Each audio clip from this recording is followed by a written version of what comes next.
Hi, I'm here in Mexico City, the biggest city in our hemisphere, and the capital of the most important country in the world for the United States.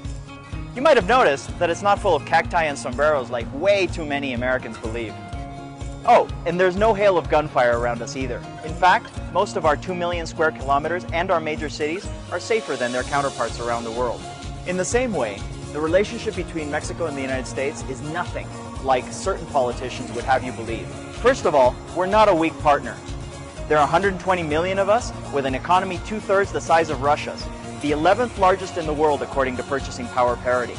Today, unfortunately, America has a lot of enemies. Fortunately, Mexico has your back.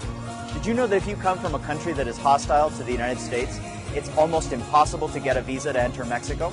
That's one reason our shared border is safe. 350 million border crossings through 330 ports of entry. That's amazing. American homeland security and prosperity directly depend on a stable and cooperative Mexico. That's not a friend you want to lose. Which brings me to my next point. We're also your most important business partner. While politicians who should know better get you all riled up about trade with Mexico, back in the real world, 14 million American jobs directly depend on NAFTA. Oh, and all those Mexican imports that protectionists love to hate, it turns out that fully 40 cents of every dollar you buy from Mexico is American content. The figure for China, 4 pennies. We make stuff together, which means that we help America stay competitive. And now you're chanting Mexico at rallies, and not in a good way.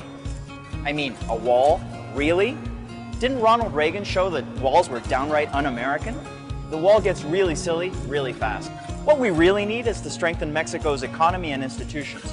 Already, there are 1 million less Mexican immigrants in the United States than there were 3 years ago. Lastly, stop harassing those nice Mexicans up the street. There are 35 million Mexicans and Mexican Americans in the US. That's equivalent to the entire population of Canada. 80% of those are either legal residents or American citizens, not undocumented immigrants. Bottom line, we've got everything to lose when we could easily win-win. Come home, have a Corona, and let's prosper together. We certainly can't do it apart.